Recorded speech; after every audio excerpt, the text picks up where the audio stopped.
ನಾನು ಕ್ರಶ್ ಆಗಿತ್ತಾ ಯಾರ ಮೇಲಾರು? ಅದು ಪಾಪ ಎಲ್ಲೋ ಇರ್ತಾರೆ ಈಗ ಬಿಡಿ, ಯಾಕೆ 100% ಈ ಸಣ್ಣ ಏನು 18-19 ವರ್ಷ ಅಲ್ಲೇ ನಮ್ಮ ಆಗ ಇತ್ತು ಅದೆಲ್ಲ, ಈಗ ಮುಗಿದು ಹೋಗಿದ್ದು, ಈಗ ಬೆಳೆದ ಮಕ್ಕಳವ್ರಮ್ಮ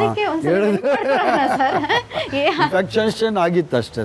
ಕಾಲೇಜ್ ಲೈಫಲ್ಲಿ ನಡೆದಿರೋಂಥ ಮರೆಯೋಕ್ಕಾಗ್ದೇ ಇರೋಂಥ ಯಾವ್ದಾದ್ರು ಒಂದು ಘಟನೆನ ನೆನ್ಪು ಮಾಡ್ಕೋಬೇಕು ಅಂದರೆ? BMS ಅಂದರೆ ಭಾಳಷ್ಟು ಜನ ಉತ್ತರ ಭಾರತದವರು ಎಲ್ಲ ಇರ್ತಾಯಿದ್ರು.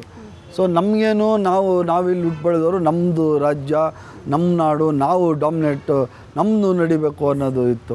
ಪ್ರಥಮವಾಗಿ BMS ಇಂಜಿನಿಯರಿಂಗ್ ಕಾಲೇಜಲ್ಲಿ ಕನ್ನಡ ಕಂಬ ನೆಟ್ಬಿಟ್ಟು ಕನ್ನಡ ಫ್ಲ್ಯಾಗ್ ಹಾಕಿದ್ದು ನಾವೇನೆ.